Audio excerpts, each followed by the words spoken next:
Critical point आ चुका है कि ये नहीं हो सकता कि इन शोहदा ने अपने खून से ये लकीर खींच दी है कि पाकिस्तान के साथ लड़ना और पाकिस्तान को बचाने के लिए लड़ना, ये लकीर खींची जा चुकी है इनके खून से, और इस खून की लकीर को अब कोई पामाल नहीं कर सकता। हम इसकी इजाज़त नहीं देंगे। बिल्कुल जितनी भी पाकिस्तान की हुकूमत, सूबाई हुकूमतें, वज़रा, पार्लियामेंट, सरकारी अफसरान, अफवाज पाकिस्तान, सिपा सलार, दिन रात आप लोग जो मेहनत कर रहे हैं, ये मेहनत रायगां चली जाएगी खुदा न खास्ता कि अगर हमने इस दहशत गर्दी का मुकम्मल तौर पर इसका खात्मा न किया और इसका सर न कुचला। अफसोस है दोस्तनुमा दुश्मन दहशत गर्दों को तहफ़्फ़ुज़ फराहम कर रहे हैं। दहशत गर्दों का सर कुचलना होगा। आग और पानी का खेल अब नहीं चलेगा। ठोस फैसले करना होंगे। दहशत गर्दों को पनाह देने वाले सहूलतकार बराबर के मुजरिम हैं। वज़ीर आज़म शहबाज शरीफ का काबीना इजलास से खिताब, कहा कि मुल्क में फितना फैलाने की इजाज़त हरगिज़ नहीं दी जाएगी। दहशत गर्दों का मुकम्मल खात्मा न किया तो सारी मेहनत रायगा जाएगी। दहशत गर्द हमसाए मुल्क से आकर कार्रवाइयाँ करते हैं। वज़ीर आज़म ने कहा कि अफवाज पाकिस्तान ने भारत को शिकस्त फाश दी। दुनिया भर में पाकिस्तान की इज्जत और वक़ार में इजाफा हुआ। फ़लस्तीन के लिए पाकिस्तान के मौक़िफ़ में कोई तब्दीली नहीं आई।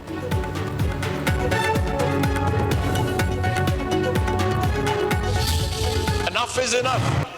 बुनियानुल महसूस के बाद हमारी अफवाज ने जो है मुल्क के अंदर भी और मुल्क के बाद भी जो अपना लोहा मनवाया है, यहाँ पे कर्ज बनता है कि हम अपनी अफवाज के साथ खड़े हों। सिर्फ इस वजह से ये जो खून इन्वेस्ट हो रहा है, जो जानें इन्वेस्ट हो रही हैं, जो लोग कुर्बानियां दे के इन्वेस्टमेंट कर रहे हैं पाकिस्तान की इज्जत और तौकीर में, ये उनकी रिकग्निशन होनी चाहिए।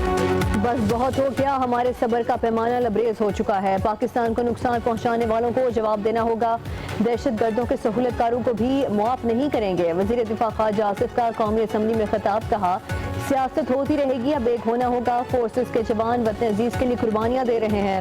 एक दो रोज में वक्त काबुल जाए और बताए कि अब चीज़ें नाकाबिले बर्दाश्त हो चुकी हैं। ख्वाजा आसिफ बोले, हमारे मुल्क में ऐसे लोग भी हैं जो दहशत गर्दी की खुलकर मजम्मत नहीं करते। दहशत गर्दों के लिए कोई नरम गोशा और रियायत काबिले बर्दाश्त नहीं। पाकिस्तान और फौज की इज्जत और वक़ार सबसे आगे है।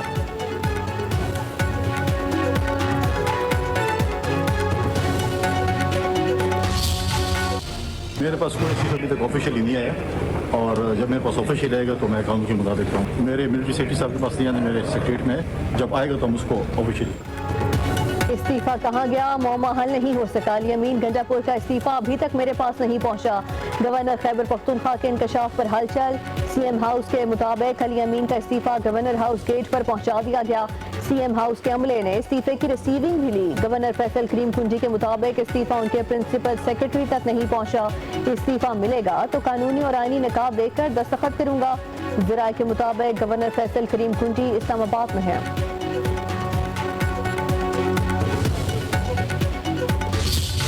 अली अमीन गंडापुर को क्यों निकाला, फैसले की अंदरूनी कहानी सामने आ गई। ज़राए के मुताबिक 27 सितंबर के जलसे ने अली अमीन गंडापुर की मकबूलियत का राज फाश किया। जलसे से 2 रोज कबल बानी पीटीआई की बहनों ने एतराफ़ की आबादी के तासुरात लिए। कारकुनान ने अली अमीन गंडापुर के जलसे में शिरकत करने से इनकार कर दिया था। गंडापुर सोशल मीडिया पर बानी पीटीआई की बहन के खिलाफ बयानबाजी करते रहे। सूबे में दहशत गर्दी वाक़यात पर भी बानी को मुकम्मल मालूमात फराहम न की गई। अडियाला की मुलाकात के बाद गंडापुर बानी पीटीआई की बहनों को नजरअंदाज करते रहे अली अमीन गंडापुर। मुतअद्दिद मीटिंग्स के दौरान बुशरा बीबी पर भी तनकीद करते रहे।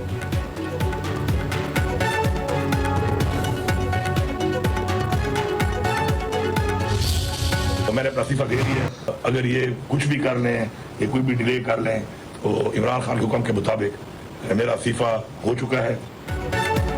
वज़ीर आला हाउस पेशावर में खसूसी इजलास, मुस्ताफी और नामजद वज़ीर आला की शिरकत। खुशगवार माहौल में मुलाकात। सूबे के इंतजामी मामलात और बानी पीटीआई के अहकामात पर तबादला ख्याल। अली अमीन गंडापुर का अरकान असम्बली के एजाज में इशाया गुफ्तगू करते हुए कहा कि अब जितनी मर्जी ताखीर कर लें, मगर मैं इस्तीफा दे चुका हूँ। पार्टी में कोई पोजीशन लूंगा, ना ही दोबारा वजारत उस्मा संभालूंगा, बेशक बानी पीटीआई ही क्यों ना कहें।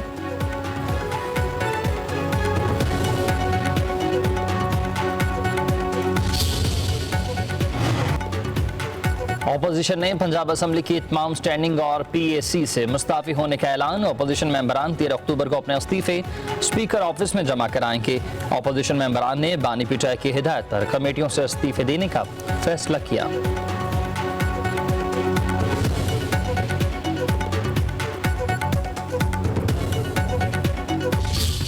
अली अमीन गड्ढापुर से रंजिश ये थी कि तुम दहशतगर्दों की ठीक तरह से सहूलतकारी नहीं कर पा रहे। तुम्हें जो कहा जाता है कि तुम दहशतगर्दों की सहूलतकारी करो, दहशतगर्दों को पूरा सपोर्ट करो और उनके खिलाफ कार्रवाइयां बंद करवाओ, शायद अली अमीन गंडापुर उस हद तक ये मिशन पूरा नहीं कर सके बानी चेयरमैन PTI का जिस हद तक उनको तवक्को थी। अली अमीन गंडापुर को दहशतगर्दों की सहूलतकारी न करने पर हटाया गया। सुहेल अफरीदी को दहशतगर्दों की सहूलतकारी के लिए लाया जा रहा है। वफाकी वज़ीर इत्तलात अताउल्लाह ताड़ की प्रेस कॉन्फ्रेंस कहा, PTI का पूरा इंतशारी टोला दहशतगर्दों का सहूलतकार है। बानी PTI ने दहशतगर्दों को लाकर बसाया। अली अमीन गंडापुर उनका मिशन पूरा नहीं कर सके। सुहेल अफरीदी को लाने के मकासद हम पूरे नहीं होने देंगे। अता ताड़ बोले, सिक्योरिटी फोर्सेस के जवान और अफसरान रोज कुर्बानियां दे रहे हैं।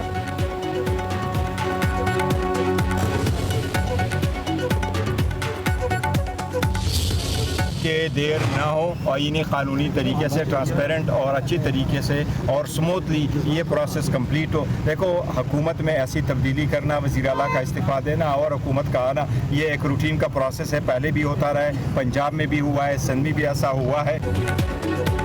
चेयरमैन PTI बैरिस्टर गोहर ने ओहदे से हटाए जाने की खबरों को मनगढ़ंत करार दे दिया। कहते हैं कि अगर आज मुस्ताफी हो जाऊं या हटा दिया जाऊं तो सुप्रीम कोर्ट के हुक्म के मुताबिक पार्टी खत्म हो जाएगी। अली अमीन गंडापुर को हटाने की वजह सिक्योरिटी और इंतजामी मामला थे। नए वज़ीर आला के मनसब संभालने के बाद बानी काबीना का नाम फाइनल करेंगे।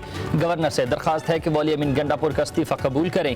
बैरिस्टर गोहर बोले कि बहुत सारे फैसलों पर बानी से मशवरा नहीं करते। वज़ीर आला की तब्दीली के मामले पर मुझसे कोई बात नहीं की गई।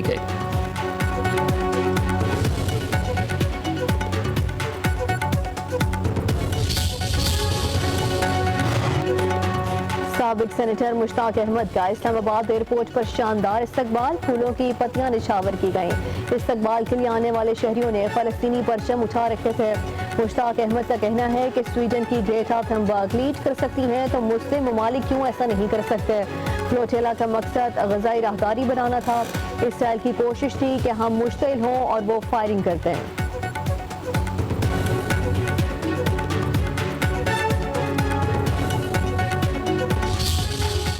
मुस्लिम लीग नून और पीपल्स पार्टी के बाहमी राबते बर्फ पिघलने लगी। वज़ीर आज़म शहबाज शरीफ और chairman Pakistan Peoples Party Bilawal Bhutto Zardari में टेलीफोनिक राबता, सियासी सूरत हाल और खारजा पॉलिसी पर बातचीत। स्पीकर कौमी असम्बली अयाज सादिक का मामलात हल होने का ग्रीन सिग्नल। स्पीकर चैम्बर में अहम मुज़ाकरात। स्पीकर सरदार अयाज सादिक ने फ़रकैन को सदर आसिफ अली जरदारी से होने वाली अपनी मुलाकात पर एतमाद में लिया।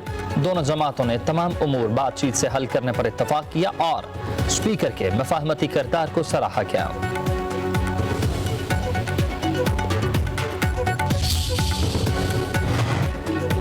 ब्रिगेडियर रिटायर्ड राशिद नसीम ने यूट्यूबर आदिल राजा के खिलाफ लंदन हाई कोर्ट में हत्या के इज्जत का मुकदमा जीत लिया।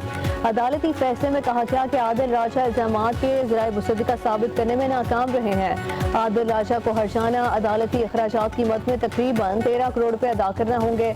जज ने कहा कि आदिल राजा ने ब्रिगेडियर रिटायर्ड राशिद नसीम को बदनाम किया, झूठे इल्जामात लगाए।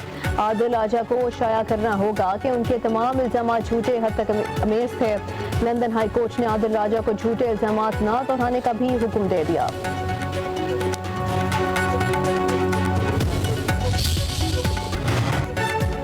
तहरीके इंसाफ और सुन्नी इत्तेहाद कौंसिल को बड़ा धचका। इलेक्शन कमीशन ने दोनों जमातों के अरकान असम्बली को आज़ाद करार दे दिया। सुप्रीम कोर्ट के 25 अगस्त 2025 के हुक्म की रोशनी में नोटिफिकेशन जारी कर दिया गया। तमाम अरकान अब किसी जमात से मुंसलिक नहीं समझे जाएंगे। कौमी और सूबाई असम्बलियों की पार्टी पोजीशंस असर नौ तरतीब दे दी गई हैं। कौमी असम्बली पंजाब, खैबर पख्तूनख्वा और सिंध असम्बली के अरकान पर इतलाक होगा।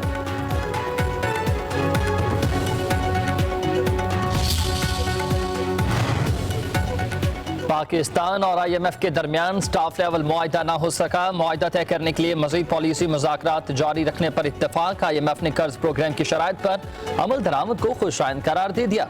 दूसरे शशमाही इक़्तिसादी जायजा मुज़ाकरात का एलामिया भी जारी। IMF का माली नज़्म ज़ब्त बरकरार रखने और सैलाब मुतासरीन की मदद पर जोर। महंगाई को मुकर्ररा हदफ के दायरे में रखने के लिए सख्त मालियाती पॉलिसी बरकरार रखने की सिफारिश।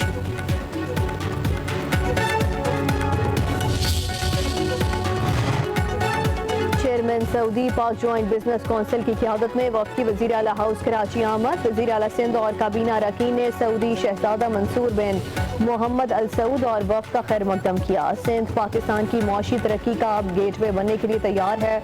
वज़ीर आला सिंध मुराद अली शाह का खिताब। कहा, सरमायाकार दोस्त और इस्लाहात पर मबनी माहौल सिंध हुकूमत की तरजीह है। सऊदी अरब के साथ हमारी शराकत दारी खित्ते के मुआशी मुस्तकबिल के लिए निहायत अहम है। सिंध में ज़राअत, मादनियात, तामीरात समेत मुख्तलिफ शोबों में सरमायाकारी के मौके मौजूद हैं। सऊदी शहजादा मंसूर बिन मोहम्मद अल सऊद ने कहा कि हम मिलकर मुआशरत को मजबूत करेंगे। हम तमाम शोबों में सरमायाकारी करेंगे।